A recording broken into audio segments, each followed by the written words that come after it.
Hello ಎಲ್ಲರಿಗೂ ಹೊಸ ಕತೆ ನಿಮ್ಮ ಜೊತೆ ಕನ್ನಡತಿಯ ನಮಸ್ಕಾರಗಳು. ಋಣಾನುಬಂಧ 6. ಇತ್ತ ನವನೀತ್ ಮತ್ತು ಶಾಲಿನಿಯ ಎಂಗೇಜ್ಮೆಂಟ್ ದಿನ ಎಲ್ಲರೂ ಅದರ ತಯಾರಿಯನ್ನು ಬೆಳಗ್ಗೆನೇ ಶುರು ಮಾಡಿಕೊಂಡರು.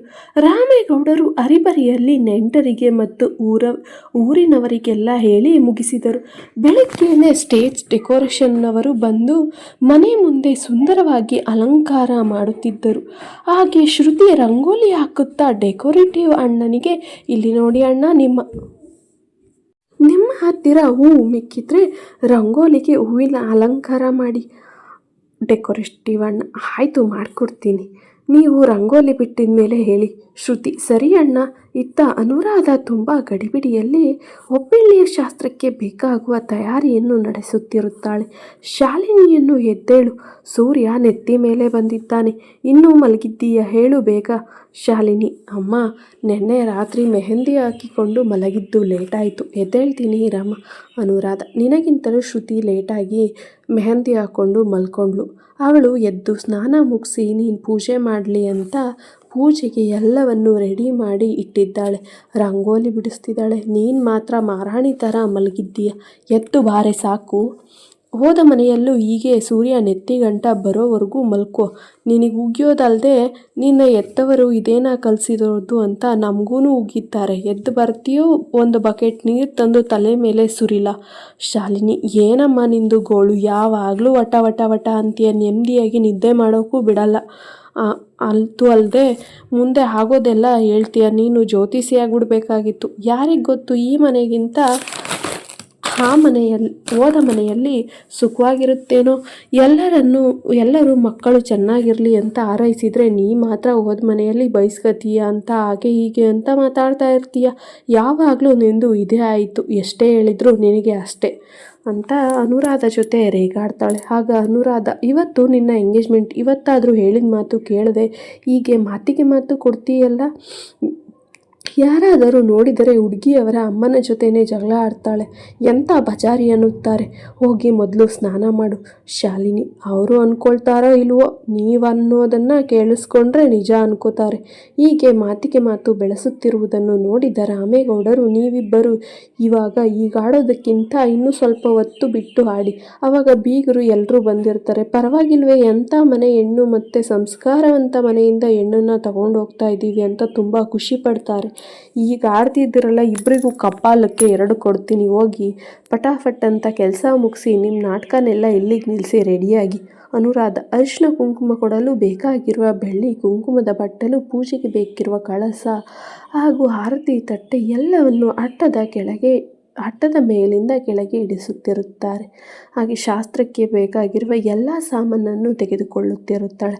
ಶ್ರುತಿ: ಅಮ್ಮ, ನಾನು ರಂಗೋಲಿ ಹಾಕಿ ಮುಗಿಸಿದ್ದೇನೆ. ದೇವರ ಫೋಟೋಗೆ ಅರಿಶಿನ ಕುಂಕುಮ ಹಾಕಿ ಹೂವು ಹಾಕಿ, ದೀಪಕ್ಕೆ ಬತ್ತಿ ಹಾಕಿ, ಹೊಸಲಿಗೆ ಅರಿಶಿನ ಕುಂಕುಮ, ರಂಗೋಲಿ, ಹೂವು ಎಲ್ಲವನ್ನು ಹಾಕಿದ್ದೀನಿ. ಇನ್ನೇನಿದ್ರು ಅಕ್ಕ ಪೂಜೆ ಮಾಡೋದಷ್ಟೇ ಬಾಕಿ.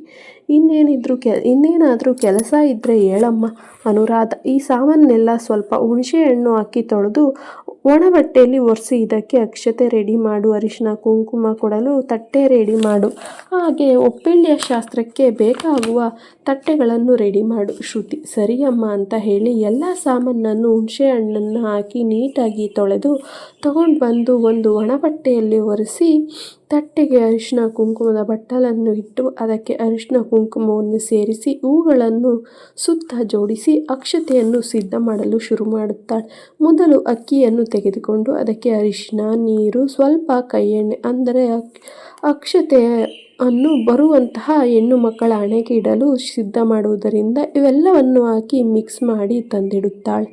ಮತ್ತು ದೀಪದ ಕಂಬಕ್ಕೆ ಬತ್ತಿ ಹಾಕಿ ಹೂವನ್ನು ಮುಡಿಸಿ ಎಣ್ಣೆ ಹಾಕಿ ರೆಡಿ ಮಾಡುತ್ತಾಳೆ. ಹಾಗೆ ಅದಕ್ಕೂ ಅರಿಶಿನ ಕುಂಕುಮ ಹಚ್ಚಿ ಒಂದು ತಟ್ಟೆ ತುಂಬ ಸುತ್ತ ಡಿಸೈನ್ ಮಾಡ್ತಾಳೆ. ಹಾಗೆ ವೀಳ್ಯದೆಲೆಯನ್ನು ಒಂದು ತಟ್ಟೆಯ ತುಂಬ ಜೋಡಿಸಿ ಅದರ ಮಧ್ಯಕ್ಕೆ ಅಡಿಕೆಯನ್ನು ಇಟ್ಟು ಅದರ ಮೇಲೊಂದು ಗುಲಾಬಿ ಹೂವನ್ನು ಇಡುತ್ತಾಳೆ.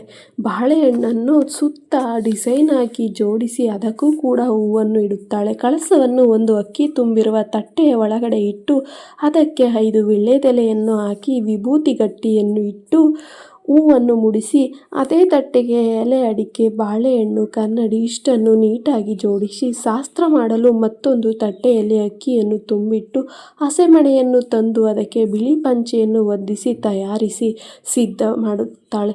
ಇದನ್ನು ನೋಡಿದ ರಾಮೇಗೌಡರು, ನನ್ನ ಮುದ್ದಿನ ಮಗಳಿಗೆ ಇಷ್ಟೆಲ್ಲ ಗೊತ್ತಾ? ಎಲ್ಲವನ್ನು ನಿಭಾಯಿಸಲು ಇಷ್ಟೊಂದು ಅಚ್ಚುಕಟ್ಟಾಗಿ ಕಲಿತವಳೆ.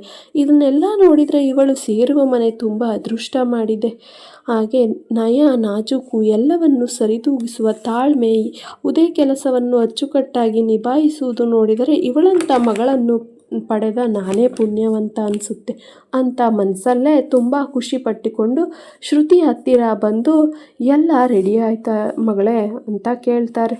ಶ್ರುತಿ, ಹ್ಞೂ ಅಪ್ಪ, ಇನ್ನೇನಾದರೂ ಬಾಕಿ ಕೆಲಸ ಇದ್ದರೆ ಹೇಳಿ, ಎಲ್ಲವನ್ನು ಮುಗಿಸುತ್ತೇನೆ. ರಾಮೇಗೌಡರು, ಸಾಕು ಮಗಳೇ, ಎಲ್ಲ ಆಗಿದೆ. ಅಷ್ಟೊಂದೆಲ್ಲವನ್ನು ಮಾಡಿದ್ದೀಯ, ನೀನು ಹೋಗಿ ರೆಡಿಯಾಗು.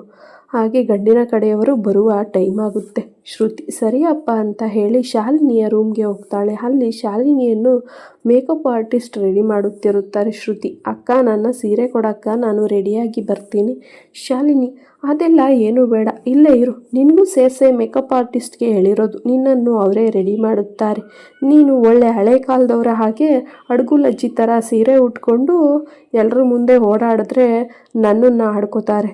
ಏನು ಇವಳು ತಂಗಿ ಈ ರೀತಿ ಇದ್ದಾಳಲ್ಲ, ಆಗ ಅದಲ್ಲದೆ ನಿನ್ನ ಕೂದಲು ಒಳ್ಳೆ ಗಾಳಿಗೆ ಪುಕ್ಕದ ರೀತಿ ಹಾರಾಡ್ತಾ ಇರುತ್ತೆ ಯಾವಾಗಲೂ ಕೂಡ. ಇವರಿಗೆ ಹೇಳಿದ್ದೀನಿ ನಾನು, ರೆಡಿ ಮಾಡ್ತಾರೆ. ಶ್ರುತಿ, ನನಗೆ ಯಾಕಕ್ಕ ಹೇಳಿದೆ, ಸುಮ್ಮನೆ ದುಡ್ಡು ವೇಸ್ಟ್ ಮಾಡಿದ್ದೀಯಲ್ಲ ಅಕ್ಕ. ಶಾಲಿನಿ, ಹೇಳ್ದಷ್ಟು ಮಾತ್ರ ಕೇಳು. ನಾನು ಎಂಗೇಜ್ಮೆಂಟ್ನಲ್ಲಿ ಬಂದವರೆಲ್ಲ ಅಕ್ಕ ನೋಡಿದ್ರೆ ಅಷ್ಟೊಂದು ಚಂದ ರೆಡಿ ಆಗೋಳು, ಇವಳು ನೋಡಿದ್ರೆ ಈ ರೀತಿ ಇದ್ದಾಳೆ ಅಂತ ಅಂದ್ಕೊಳ್ಳಲ್ವಾ ನೀನು? ನಾನು ಹೇಗೆ ಹೇಳ್ತೀನಿ ಹಾಗೆ ಕೇಳು. ಹಾಗೆ ಮೇಕಪ್ ಆರ್ಟಿಸ್ಟ್ ಹತ್ರ, ಇವಳು ನನ್ನ ತಂಗಿ, ಇವಳನ್ನು ಕೂಡ ನೀಟಾಗಿ ರೆಡಿ ಮಾಡಿ, ಹಾಗೆ ನನಗೆ ಮಾಡೋಷ್ಟು ಮೇಕಪ್ ಮಾಡಬೇಡಿ, ನಾನು ಅವಳಿಗೆ ಡಿಫ್ರೆನ್ಸ್ ಇರಬೇಕು, ಅವಳಿಗೆ ಸ್ವಲ್ಪ ಮಾಡಿ, ಇವತ್ತು ನಾನೇ ಹೈಲೈಟಾಗಿ ಕಾಣಿಸ್ಬೇಕು ಈ ಫಂಕ್ಷನೆಲ್ಲ ಅಂತ ಮೇಕಪ್ ಆರ್ಟಿಸ್ಟ್ಗೆ ಹೇಳ್ತಾಳೆ. ಹಾಗೆ ಅವಳಿಗೆ ಸ್ವಲ್ಪ ಕಮ್ಮಿ ಮೇಕಪ್ ಮಾಡಿ. ಮೇಕಪ್ ಆರ್ಟಿಸ್ಟ್, ಆಯಿತು ಮೇಡಮ್. ಶ್ರುತಿಗೂ ಕೂಡ ಸ್ಯಾರಿ ಡ್ರಾಪಿಂಗ್ ಮಾಡಿ ಲೈಟಾಗಿ ಮೇಕಪ್ ಮಾಡಿ ಎಲ್ಲ ಒಡವೆ ಸೆಟ್ಗಳನ್ನು ಹಾಕಿದ ಮೇಲೆ ಒಳ್ಳೆ ದಂತದ ಬೊಂಬೆ ಥರ ಕಾಣಿಸುತ್ತಿದ್ದಳು. ಹಾಗೆ ಮಲ್ಲಿಗೆಯನ್ನು ಮುಡಿದು ಅವಳೇ ಹುಡುಗಿ ಏನೋ ಅನ್ನೋ ಥರ ಕಾಣಿಸುತ್ತಿರುತ್ತಾಳೆ. ಶ್ರುತಿಯನ್ನು ನೋಡಿದ ಅನುರಾಧ, ನೋಡ್ರಿ, ನಮ್ಮ ಶ್ರುತಿನೂ ಮದುವೆ ವಯಸ್ಸಿಗೆ ಬಂದವಳೆ, ಇಷ್ಟು ದಿನ ಆಗನ್ನಿಸ್ಲೇ ಇಲ್ಲ, ಇವತ್ತು ಅವಳನ್ನು ಸೀರೆಯಲ್ಲಿ ನೋಡಿದರೆ ಆಗನ್ನಿಸ್ತಿದೆ. ರಾಮೇಗೌಡರು, ಹೌದು, ಅವಳಿಗೆ ಎಲ್ಲರೂ ಹೋದ್ಮೇಲೆ ದೃಷ್ಟಿ ತೆಗಿ. ಹಾಗೆ ನಾರಾಯಣಗೌಡರು ಊರ ಹತ್ತಿರ ಬರುತ್ತಿದ್ದಾರಂತೆ. ಶ್ರುತಿಗೆ ಆರತಿ ಮಾಡೋಕೆ ತಟ್ಟೆ ರೆಡಿ ಮಾಡೋಕೆ ಹೇಳು. ಅನುರಾಧ, ಸರಿ ರೀ ಅಂತ ಹೇಳಿ ಶ್ರುತಿ ಹತ್ತಿರ ಹೋಗಿ, ಶ್ರುತಿ, ಬೇಗ ಬೇಗ ಆರತಿ ತಟ್ಟೆನ ರೆಡಿ ಮಾಡು ಅಂತ ಹೇಳ್ತಾಳೆ. ಶ್ರುತಿ ಕೂಡ ಬೆಲ್ಲದ ಆರತಿ ಮಾಡಲು ಬೆಲ್ಲವನ್ನು ಇಟ್ಟು ಅದಕ್ಕೆ ಅರಿಶಿನ ಮತ್ತು ಸುಣ್ಣ ಕಲಸಿದ ನೀರನ್ನು ಇಟ್ಟು ಅದರ ಮಧ್ಯದಲ್ಲಿ ದೀಪದ ಬತ್ತಿಯನ್ನು ಹಚ್ಚಿ ಒಂದು ವೀಳ್ಯದೆಲೆನೂ ಕೂಡ ಇಡ್ತಾಳೆ, ರೆಡಿ ಮಾಡ್ತಾ ಇರ್ತಾಳೆ. ಇತ್ತ ನವನೀತ್ ಊರಿಗೆ ಎಂಟ್ರಿ ಕೊಟ್ಟು ಶಾಲಿನಿಯ ಮನೆಯ ಹತ್ತಿರ ಬರುತ್ತಿದ್ದಂತೆ ಅವನಿಗೆ ಒಂದು ಸುಂದರವಾದ ಹೃದಯದ ಶೇಪ್ನಲ್ಲಿ ಅವರಿಬ್ಬರು ಹೆಸರು ಇರೋದು ಒಂದು ಫೋಟೋ ಕಾಣಿಸುತ್ತೆ. ಡಿಸೈನ್ ಆಗಿ ಹೂವಲ್ಲಿ ಡಿಸೈನ್ ಮಾಡಿರ್ತಾರೆ. ಶಾಲಿನಿ ಮತ್ತು ನವನೀತ್ ಅವರ ಎಂಗೇಜ್ಮೆಂಟ್ ಅಂತ ಹೇಳಿ ಬರೆದಿರ್ತಾರೆ. ಅದನ್ನು ನೋಡಿದ ನವನೀತ್ ತುಂಬ ಖುಷಿಯಾಗ್ತಾನೆ. ಹಾಗೆ ಬೆಳಗ್ಗೆನೇ ಹೂವಿನ ಅಂಗಡಿಯವನು ಕೂಡ ಬೊಕ್ಕೆಯನ್ನು ರೆಡಿ ಮಾಡಿ ಅದರೊಳಗಡೆ ಗಿಫ್ಟ್ ಇಡಲು ತಂದಿರ್ತಾನೆ.